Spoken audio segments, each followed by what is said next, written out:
Hello, hey Bio30S. I do really need a haircut, don't I? I figured out how to get the video to work on screen here, so I don't know, maybe maybe it makes it a little more personal when we do some of these notes. So I'll move that around as necessary as well. I don't want my mouse to necessarily show up either, so let's get that green laser pointer there. We'll see what that looks like on the recording. Anyways, we're going to continue on with our notes here. We would have gone over this in class, but in case you guys are wanting to watch through and see what else we've been working on, or if you missed a class, I'll break this down into little sets for you.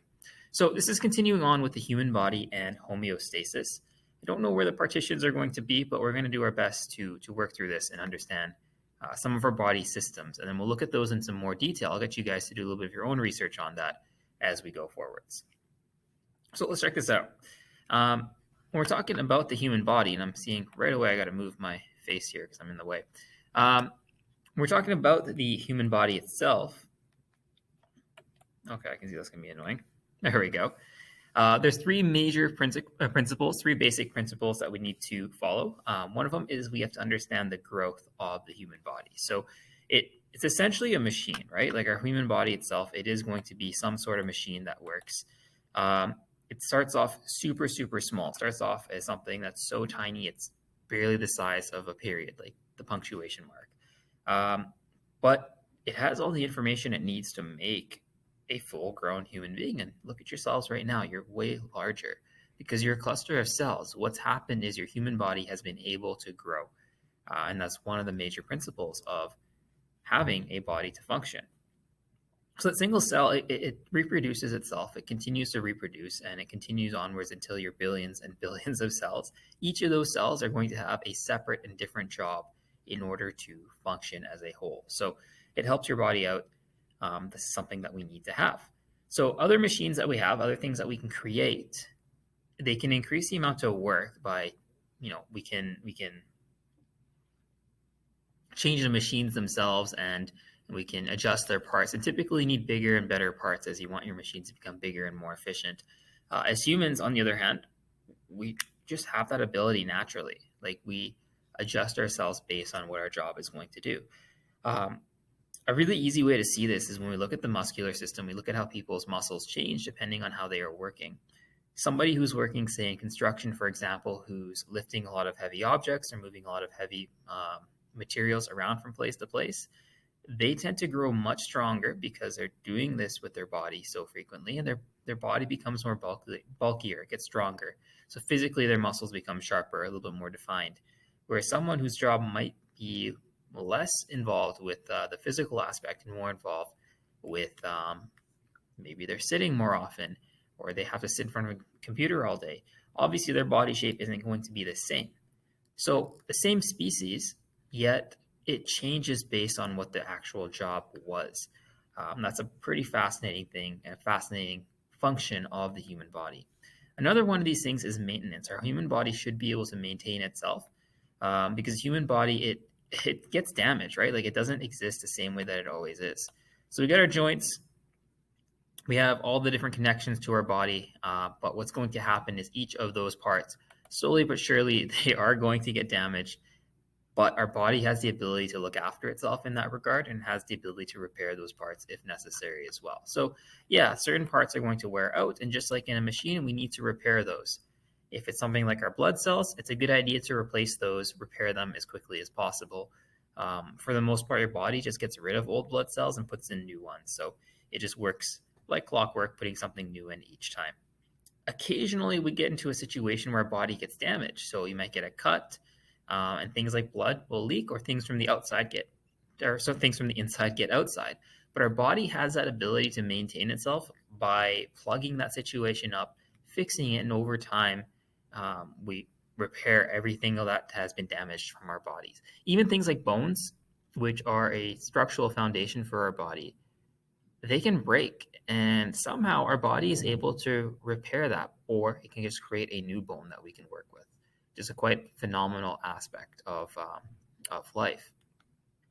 We also have this ability to control what our body does. So the human body is a machine, but it's a machine that controls itself. So like we do control ourselves. We're aware of what we're doing.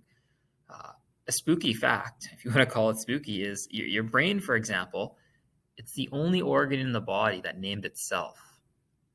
That's the control that is within ourselves. So yeah, we behave like a machine, but I mean, we have control, which is totally different than what a regular machine would typically be. Um, we can control our movements. We can control things that are inside of our body. So what we're thinking about, the decisions we make. But there's also things that we're controlling that we're not even aware of. So you're not physically or consciously thinking about it, but you breathe out and back in on a regular basis. And when you think about it, you start to be like, oh, wow, am I always doing this? But yeah, your body is able to do that. Things like your blood has to flow through your body. I don't think you can actively think in any way to increase that blood flow or decrease that blood flow. Your body temperature fluctuates depending on where you are, and the various chemicals that are in your body also change. But this is something that you have some sort of control over. Again, it might not necessarily be conscious control, but your body has control over it and it will maintain these pieces. So as your body does these, again, without that conscious aspect, it makes sure that your body can maintain itself and it looks after your body in that regard, which is quite amazing. Your brain is a control center for this, in conjunction with your spinal cord as well. But your brain does most of this, so it tells your muscles and joints to move in the right direction, in the right order, and flex in the right way, so that you can use them to perform adequate actions. The brain also has this memory piece from it. So the brain can remember some parts. Some of us are better at that than others. And then you can recall that memory to make better decisions in the future. So if you ever heard of AI, artificial intelligence learns. It stores information about a decision, and that helps it make a decision in the future. We have real intelligence. So when information gets into our brains, it typically stays there. And if we do a good enough job of putting it in the right spot, because there are different places you can store information in your brain, you're able to recall on that and make a better decision going forwards about what that experience has given you. That's why a lot of jobs, once you guys are out in the job market, a lot of jobs, senior positions, are given to older people. They're paid a lot more money because they're not just working for the job that they know how to do, but they have experience, which is totally invaluable, right? I'll give you a really harsh example. Is if you're talking to a doctor, someone who's a surgeon, for example, an older surgeon might have been operating on someone who has died. And that's it feels weird to say that, but imagine if you were the surgeon and you have a body open in front of you and it's your responsibility to save that life and you failed. That is a heavy experience, and that is something that doctor keeps with them going forwards.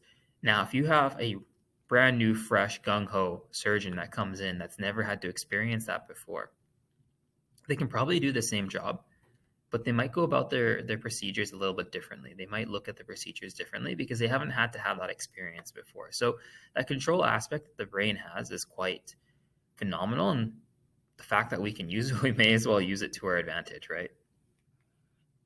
Lastly, human body, it begins to take shape at a very, very early stage of embryonic development, but you still have control at that point. So you're still able to control which parts of your body are growing and how you're going to move.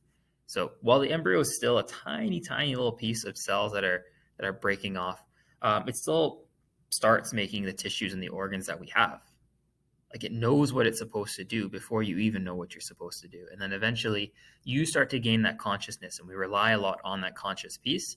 But that unconscious piece is still there. That unconscious piece is still controlling our bodies and functioning the way that it needs to be functioning.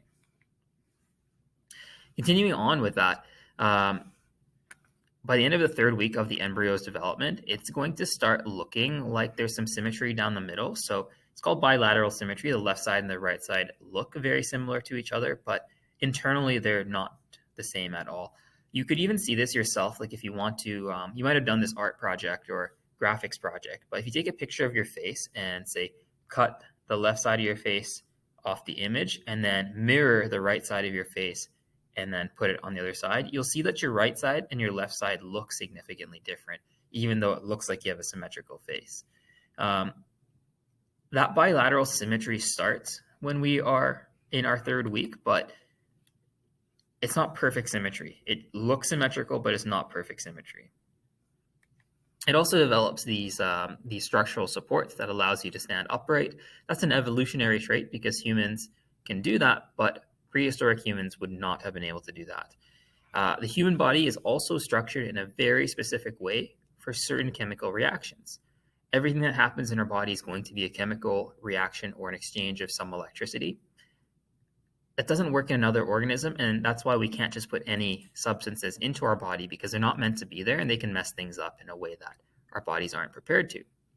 In biology, we're going to be studying living things. In particular, we're studying the human body and what those reactions are going to be, and hopefully you understand what they are in different parts as well. Things like the body structure, things like the size, the shape, the composition. We're just looking at the anatomy pieces here. And then we're not going to go into the anatomy too deeply, but we're still going to have to understand some parts of it. By the end of this set of notes, you're going to learn about anatomical position and the spatial awareness of where different parts of your body are going to be.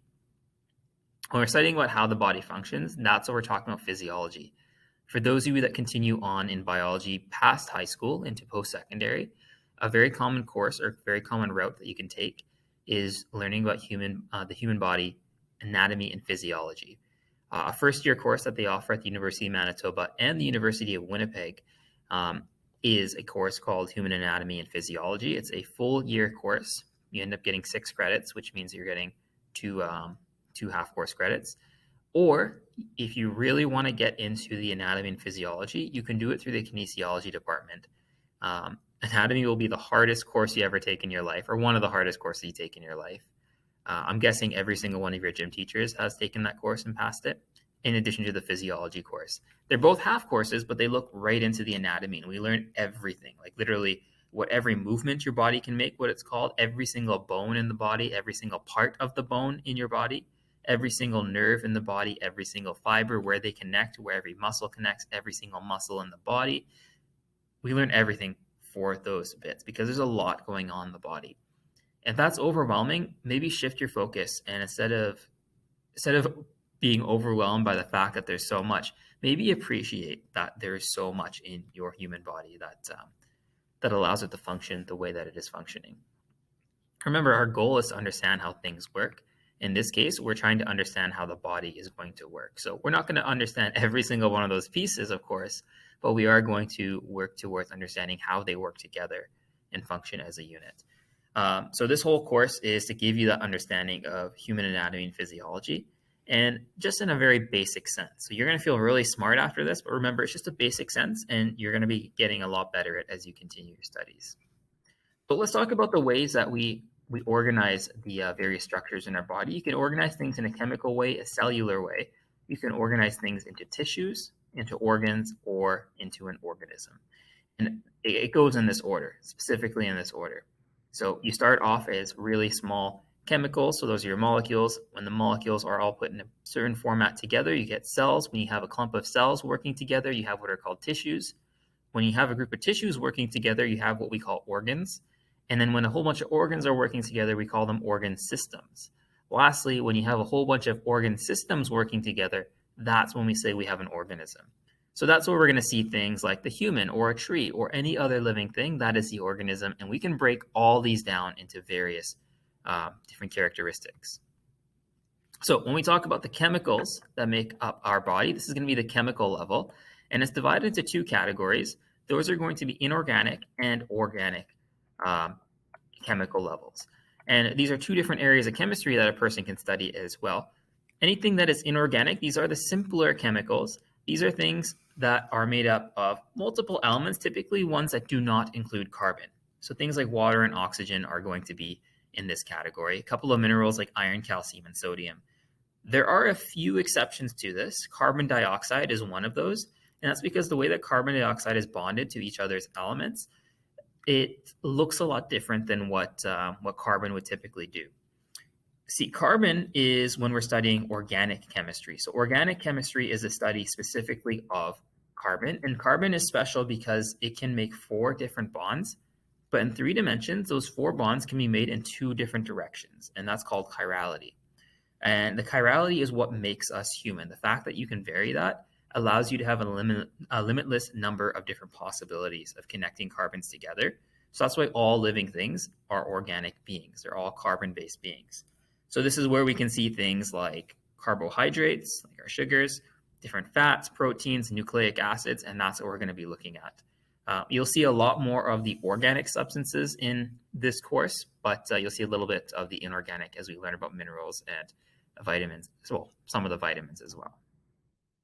Then from our chemicals, we get into what's called the cellular levels. This is where we finally get our cells. These are the smallest living units of structure and function. So we talked about this at the very beginning. Our first set of notes was about cellular level. So cells are going to be the smallest living subunits in an organism. And there's so many different kinds. They have so many different chemicals in them. It just depends on which cell you're talking about.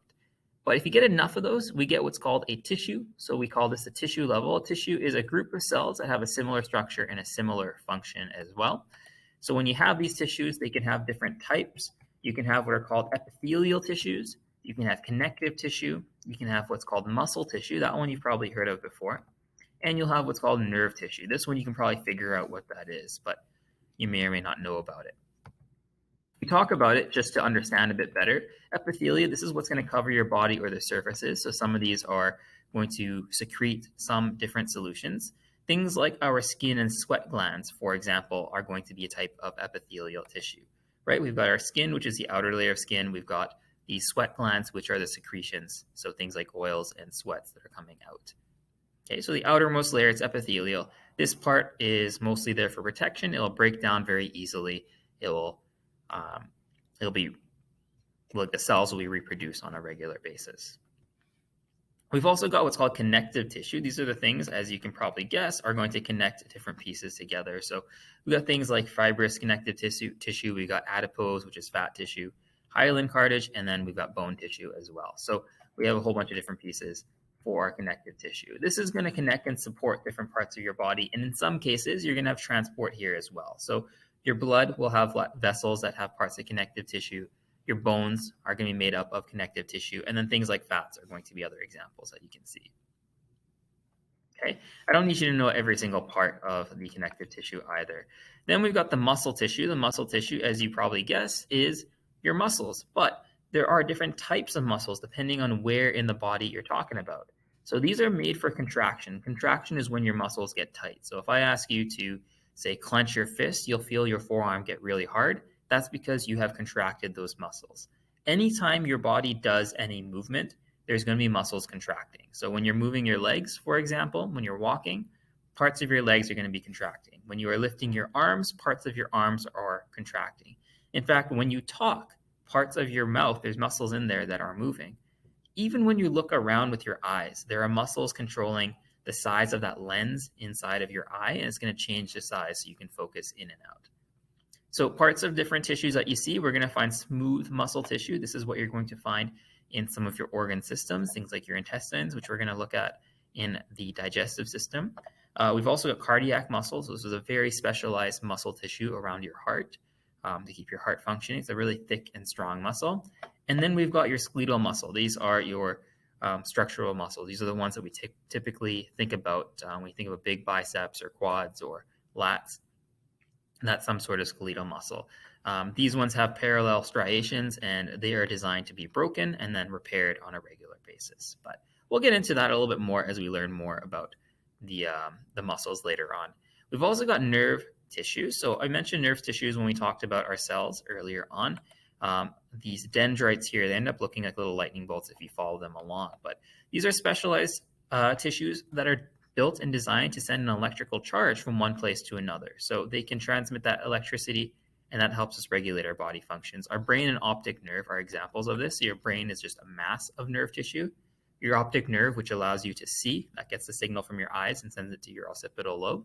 That is also going to be a type of nervous tissues or nerve tissue. We're going to talk more of nerve tissue when we get really into the nervous system, because that's a very specific system. It's a very useful one too, so it's a good idea that we cover that. Then after we get past all of our tissues, we have enough tissue to make what's called an organ. So an organ is a group of two or more different types of tissues, and it's arranged in a way that they can do some specific functions. And the fact that they're in that same orientation to each other, they'll have what's called a recognizable shape. You're used to seeing organs probably on diagrams, things like your heart, your kidney, your brain, your liver, your lungs. These are all different types of organs. And even if I didn't have a human, if I just plopped a lung in front of you, you'd probably be able to say like, hey, this kind of looks like a lung, because you've seen that on TV and you've seen that on movies and media and stuff like that. So our organ systems, the system level, that is how our organs are working with each other. Some organs are part of multiple organ systems, or in some way they work on the side with other organ systems. Again, we'll see that later on. An organ system is a group of these organs that contribute to that same function. So we have a whole bunch of examples. We're going to look at all of these, most likely things like the circulatory, the respiratory, and the digestive systems. Those are just a group of organs that have the same goal, and that same goal is to maintain the overall homeostasis of your body. Each of those systems will carry out its specific function. It will also have some support from the other organ systems to make sure things are moving fairly smoothly. The fact that they have to work together is called the integration of the organ system. Finally, we get to the organism level. This is the most complex level, and we're not going to get into this so much because this is the one that you're the most familiar with. All of your organ systems of the body, they're going to be an organ system, or sorry, they're going to be an organism once all those organ systems are combined together. It's just one living organism. And then that is going to give us various characteristics of life. So every single organism can carry on a certain process, and that makes them different from non-living things. So sure, you can make a machine that's like a human, but it's never going to be a human because it doesn't have these same characteristics that you need for life. A couple of examples that are important for us specifically. We have to worry about metabolism. Metabolism is all of the chemical reactions that happen in the body. There's different phases of that as well. So catabolism, that gives energy to sustain life. So it breaks down food and molecules. So even when you're sitting down on the couch, not really doing much, your body is going through catabolism to make sure you have that the energy. You've also got anabolism. This uses the energy from catabolism to make various substances, and that makes the different structures in your body. So let's say you have a broken bone, you're playing soccer, you got stepped on or something like that, you have a fracture in your ankle. Your body needs to repair that and needs energy to do that. So catabolism, which when you're resting is going to create that energy, and anabolism is going to use that energy to actually fix that bone up.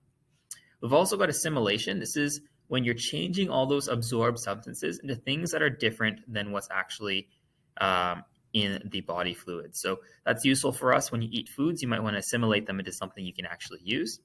And then we have responsiveness. This is the ability to detect changes either inside our body or outside. So if you got a tummy ache, that is responsiveness. You're recognizing that. Or if you're sleeping and someone is watching you, for example, you'll be able to feel that. There's some responsiveness to that. There's a sense that triggers you when that happens. Another example of that is when you want water, right? You're thirsty. You can actually send a signal to your body and be like, let's just get up and get a glass of water. It's pretty easy for us to do. We also have the ability to move. So this includes the whole body and the individual organs, single cells, or even structures inside of cells. We know that we can move, but we can also move stuff in our bodies, including the cells and the pieces in our bodies, which is quite phenomenal. You can't really do that if you're just a machine. That's really hard to replicate. We can also grow. Okay, the fact that we start off as something the size of a punctuation mark, we can grow, we get bigger, we make more cells. Eventually we get to a limit and we start to shrink again. But for the most part, we can grow, which is really nice. It allows all parts of our body to grow. So our heart becomes stronger, our brain becomes more efficient, provided we're doing the right things to our body as well. But we get bigger, better, stronger, which is an amazing feature of human life.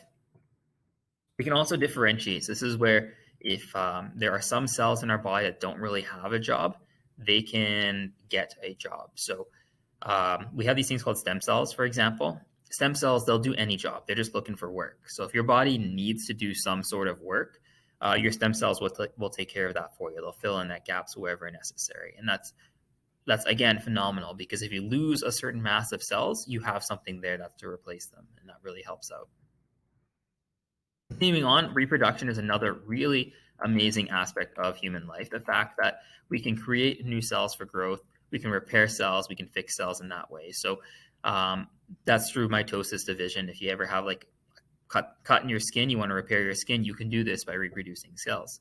We can also combine DNA between two different organisms and reproduce through meiosis, through sexual reproduction. And that gets the benefits of all positive genetics between the two different organisms. And that increases the likelihood of survival as the organism adapts to its environment.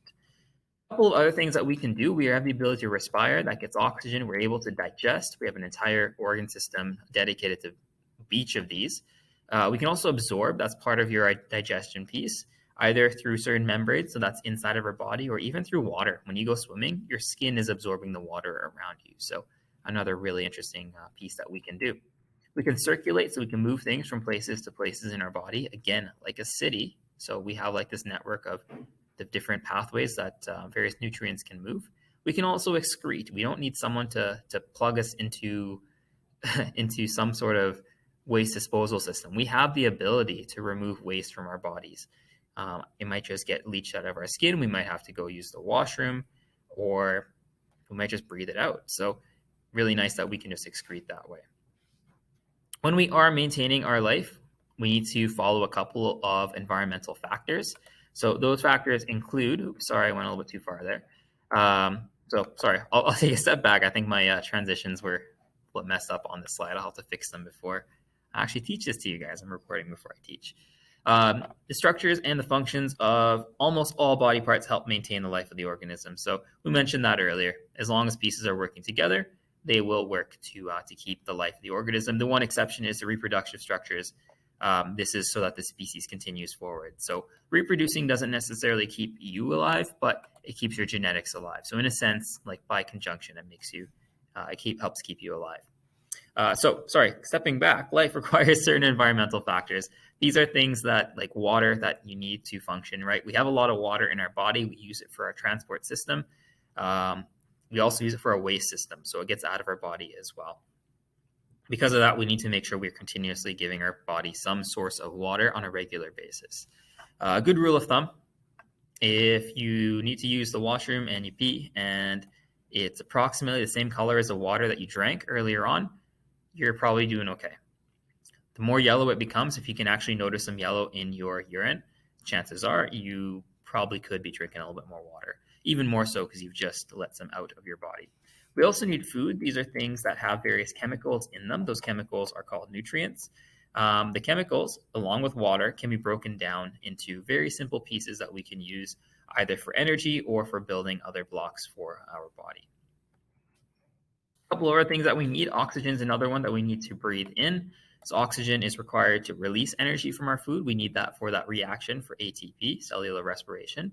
And then this is going to drive all of our metabolism. So about 20% of the air that we breathe in is going to be oxygen.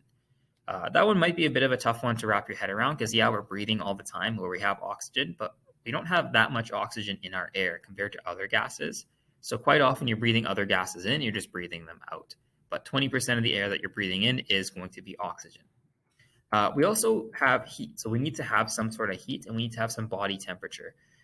There's a normal temperature that we have to exist at. This is the optimal temperature for our body, and that's approximately 37 degrees Celsius, which is about 98 degrees Fahrenheit. And I don't know where Fahrenheit comes from, but I'm guessing that Fahrenheit is based around 100, and that's normal body temperature. I'm really like going out on a limb here, though. I'm trying to give Fahrenheit some credit, but we're just going to use Celsius for the sake of our studies in science. If we have low or high temperatures, both of these can be bad for the body. If we get too low, things slow down.